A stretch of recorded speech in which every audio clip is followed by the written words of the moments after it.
اللہ الرحمن الرحیم۔ استقبال ہے آپ کا ہمارے یوٹیوب چینل اولیاء جھنجھانا پر۔ امید کرتا ہوں کہ آپ سبھی لوگ خیریت سے ہوں گے۔ کل پارٹ نمبر 3 میں آپ کو کرنال کے یدھ کے متعلق بتایا گیا تھا۔ آج میں آپ لوگوں کو جھنجھانا، بڑھانا اور بنت کے یدھ کے متعلق بتاؤں گا۔ کرنال کے حالات کی خبر پہلے جھنجھانا آ چکی تھی کہ وہاں یدھ ہو رہا ہے اور انصاف کو قائم کیا جا رہا ہے، ظالم کو ختم کیا جا رہا ہے اور مظلوم کو نیائے دلایا جا رہا ہے۔ تو راجہ جھنجھانا نے اپنے زیر اثر یعنی کہ جو اس کے ماتحت راجہ تھے ان کو خط بھیج کر جھنجھانا بلا لیا اور ان کی فوج کو بھی جھنجھانا بلا لیا۔ تو کیرانے کے جو بادشاہ تھا، راجہ تھا کرن پال،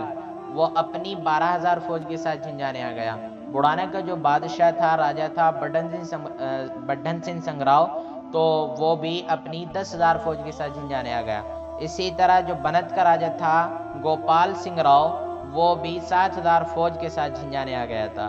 خود جھنجھانے کے راجہ کی فوج 90,000 تھی۔ گاؤں منصورہ میں اور بڑھوتری ہوتی رہی بادشاہ کے راجہ کے فوج میں، تو 2-2.5 لاکھ تک بادشاہ کی فوج ہو گئی۔ پھر گاؤں منصورہ میں دوسری طرف جو انسانیت کو بچانے کے لیے آئے تھے، انصاف قائم کرنے کے لیے آئے تھے اور امن و شانتی کا پیغام لے کر کے آئے تھے کہ مظلوم کا ساتھ دو، ظالم کا خاتمہ کرو، تو ان پر یعنی کہ حضرت امام محمود سبزواری رحمۃ اللہ علیہ کے لشکر کے اوپر جو ان کے ساتھی تھے ان پر حملہ ہوا، لیکن جلدی ہی وہ فرار ہو گئے۔ اور دوسری طرف ایک ایلچی انہوں نے راجہ کے پاس امن و شانتی کے لیے بھیجا کہ بھائی یہ تو تم انصاف قائم کرو اور مظلوم کو نیائے دلاؤ، نہیں تو ہم تمہارے ساتھ یدھ کریں گے۔ تو بادشاہ نے اس ایلچی کو بھی وہیں رکھ لیا اور کوئی جواب نہیں دیا۔ 3 محرم کو سن 588 ہجری میں پھر ایک اور ایلچی بھیجا گیا، دوسرا ایلچی۔ بادشاہ کے پاس دوسرا ایلچی پہنچتے ہی بادشاہ کو بڑا غصہ آیا اور غصہ آنے پر اس نے ناگہانی میں بنا کچھ اس سے پوچھے ہی اس کو قتل کر دیا اور دوسرے کو بلایا اس کو بھی قتل کر دیا، دونوں ایلچیوں کو مار دیا۔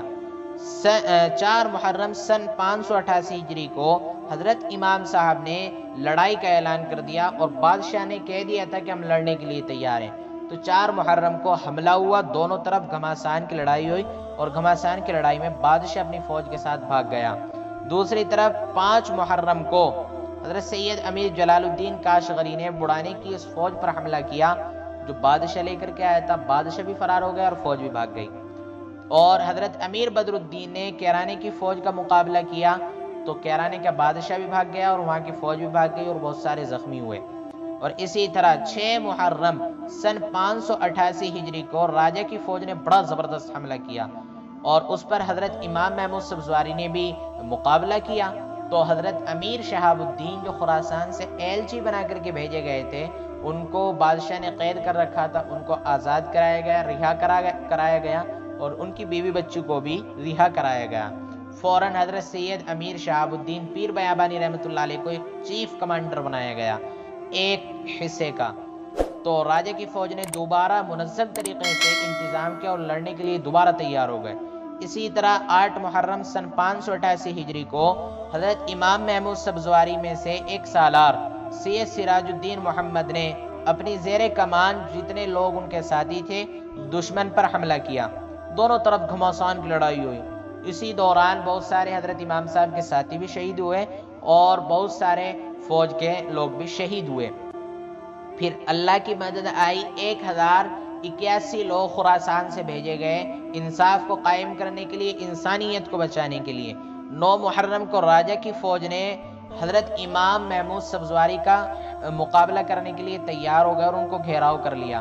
حضرت امام محمود سبزواری رحمۃ اللہ علیہ نے بھی ان کو گھیر لیا اور مقابلہ دونوں طرف سے پھر شروع ہو گیا۔ 10 محرم کو سن 588 ہجری میں پھر ایک لڑائی ہوئی، تو اسی طرح لڑائی ہوتی رہی یہاں تک کہ بادشاہ کے جتنے فوجی تھے اکثر کو مار دیا گیا اور قلعے کا راستہ جو تھا وہ صاف ہو گیا جہاں بادشاہ اندر موجود تھا۔ تو بادشاہ نے قلعے کی چاروں طرف سے گھیراو بندی کرا رکھی تھی اور اندر سے پورا منظم طریقے سے انتظام کرا رکھا تھا کہ کوئی اندر نہ آ سکے۔ تو وہاں حضرت امام حسام الدین بجلی شہید رحمۃ اللہ علیہ کی کرامت ہے، وہ میں آپ کو بتا دوں۔ مجاہد ملت حضرت امام حسام الدین رحمۃ اللہ علیہ جو جھنجھانے میں بجلی شہید کے نام سے مشہور ہیں اور پورے علاقے میں بجلی شہید کے نام سے ہی مشہور ہیں، انہوں نے بادشاہ کے جو قلعہ تھا اس کے دروازہ بند تھا تو اپنا ہاتھ رکھا اور لا الہ الا انت سبحانک انی کنت من الظالمین تیزی کے ساتھ اور بہت جلدی کے ساتھ اس کو پڑھا اور غصے کی حالت میں اس کو پڑھا تو دروازے کی جو دیوار تھی وہ پھٹ گئی، اور اسی طرح لوگ جو حضرت امام صاحب کے ساتھی تھے قلعے کے اندر داخل ہو گئے، اور پھر وہاں قلعے میں ایک دن اور ایک رات مسلسل لڑائی ہونے کے بعد بجلی شہید جو تھے وہ وہیں پر شہید ہو گئے۔ بالآخر انت یہ ہوا کہ 12 محرم سن 588 کو فیصلہ ہوا، اور لڑائی ہوتے ہوتے راجہ کے محل تک پہنچ گئی تھی، اور حضرت امام صاحب نے جرأت و استقلال سے کام لیتے ہوئے بادشاہ کی فوج پر شدید حملے کیے اور آگے بڑھتے گئے، یہاں تک کہ راجے کے مطبخ اور معبد خانے تک لڑتے لڑتے چلے گئے۔ یہاں اور بھی زیادہ خون ریزی جنگ ہوئی، غرد محل کے چپے چپے پہ لڑائی ہو رہی تھی، لیکن انصاف کو قائم کرنے کے لیے اور انسانیت کو بچانے کے لیے جو لوگ آئے تھے وہ بادشاہ کی فوج کو ہرا رہے تھے۔ جھنجھانے کے راجہ نے اپنی باقی ماندہ فوج کے ساتھ فرار ہو گیا اور پورے قلعے پر حضرت امام صاحب کا قبضہ ہو گیا۔ تھوڑی دیر بعد ایک بار پھر راجہ فوج کو لے کر اچھے انتظام کے ساتھ آیا، لیکن پھر راجنتی یہ ہوا کہ راجہ کو قتل کر دیا گیا، کیونکہ اس نے انسانیت کا گلا گھونٹ رکھا تھا اور انسانیت کو بالکل پیروں تلے رون رکھا تھا، اور ظلم اتنا کرتا تھا کہ سب لوگ، جتنی جنتا تھی تمام کے تمام پریشان تھے، یہاں تک کہ جو آس پاس کے چھوٹے چھوٹے بادشاہ تھے وہ بھی اس سے پریشان تھے۔ تو انت یہ ہوا کہ 12 محرم سن 588 کی یہ آخری جنگ جو فیصلہ کن تھی، اس کے آخر میں امام المجاہدین سپہ سالار اعظم حضرت سیدنا امام محمود سبزواری رحمۃ اللہ علیہ نے جام شہادت نوش فرمایا، اور اسی روز کے معرکے میں دیگر سالار بھی شہید ہوئے، جیسے امام بدیع الدین صاحب اور امام شہاب الدین پیر بیابانی اور امام سراج الدین پیر اخوند کے نام سے جو مشہور ہیں وہ بھی اسی دن شہید ہوئے، اور امام حسام الدین بجلی شہید بھی اسی دن شہید ہوئے۔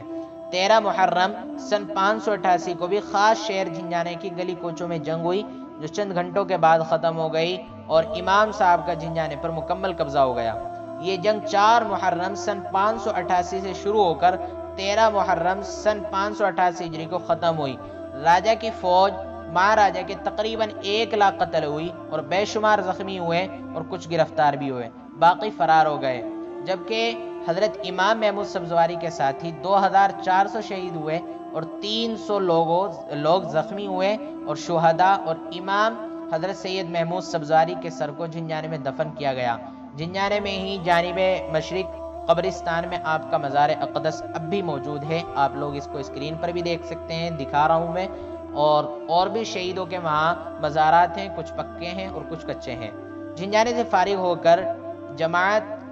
ایک جماعت راجہ راؤ گوپال سنگھ جو بنت کا راجہ تھا اس کی طرف چلی گئی،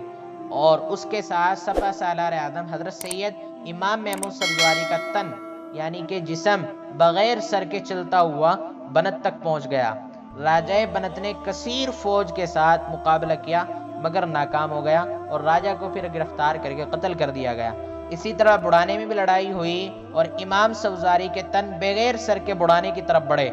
موزہ لوئی تک پہنچے تھے، گاؤں ایک لوئی پڑتا ہے وہاں، تو وہاں تک پہنچے تھے کہ راجہ کی فوج سے مٹبھیڑ ہو گئی، اور حضرت امام محمود سبزواری اور ان کے لوگوں پر ٹوٹ پڑے اور شدید حملے کیے، یہاں تک کہ راجہ کی فوج ہار مان گئی اور بہت سارے لوگ بھاگ گئے۔ کثیر تعداد میں دشمن یعنی کہ راجہ جو تھا جس نے ظلم کر رکھا تھا اور انسانیت کو مار رکھا تھا، بالکل پیروں تلے رون رکھا تھا، وہ بھی قتل ہو گیا۔ اس خون ریزی جنگ میں 37 لوگوں نے جام شہادت نوش فرمایا۔ اس کے بعد بڑھانے کی طرف بڑھے، راستے میں خبر ملی کہ راجہ بہت بڑے لشکر کے ساتھ آ رہا ہے، لڑائی کے لیے تیار ہے اور حملہ کرنے ہی والا ہے۔ یہ اطلاع جب امام صاحب کے ساتھیوں کے پاس پہنچی، جبکہ وہ راجدھانی بڑھانے سے 3 میل کے فاصلے پر تھے، انہیں لمحات میں دشمن نے حملہ کر دیا، اور حضرت امام صاحب اس معرکے کے لیے تیار تھے۔ چنانچہ مجاہدین نے اللہ کے بھروسے پر اور پورے جوش اور جذبے کے ساتھ نعرہ لگاتے ہوئے، تھوڑی سی تعداد تھی اور بڑی ہمت کے ساتھ آگے بڑھے، اور یہاں تک کہ راجہ کے نیچے سے زمین کھسک گئی اور راجہ وہیں گرفتار ہو گیا اور وہیں اس کو قتل کر دیا گیا۔ اور اول امام الاولیاء والمجاہدین حضرت سیدنا امام محمود سبزواری جو کہ جنگ کرتے ہوئے یدھ کرتے ہوئے خراسان سے کشمیر کے راستے ہوتے ہوئے کرنال آئے، اور کرنال میں انہوں نے یدھ کیا اور ظلم کو ختم کیا اور مظلوموں کو انصاف دلایا۔ اسی طرح جھنجھانے میں یدھ کیا، جھنجھانے میں یدھ کرنے کے بعد جھنجھانے کے مظلوموں کو انصاف دلایا، جھنجھانے کی جنتا کو انصاف دلایا، اور اسی طرح یدھ کیا بنت کے اندر تو بنت میں بھی انصاف کرایا، انصاف کو قائم کیا، اور بڑھانے میں بھی انصاف کو قائم کیا۔ تو حضرت کا 4 جگہ مزار ہے، میں نے پارٹ نمبر 3 میں بھی آپ کو بتایا تھا، بنت میں اور کرنال میں آپ کی انگلی ہے، بنت میں بھی آپ کا دانا ہاتھ ہے، اور اسی طرح آپ کا پورا جسم جو ہے وہ بڑھانے میں ہے، اور سر جو ہے وہ جھنجھانے میں ہے۔ اللہ تعالیٰ عمل کی توفیق دے۔ اور آپ جن لوگوں نے اس چینل کو ابھی تک سبسکرائب نہیں کیا ہے تو سبسکرائب کر لیجئے گا اور جڑے رہیے گا ہمارے ساتھ۔ انشاءاللہ العزیز ہم آپ کو آگے اور بھی ہسٹری جھنجھانے کی اور اطراف کی بتاتے رہیں گے۔ اپنے دوستوں کے ساتھ اس ویڈیو کو ضرور شیئر کیجئے۔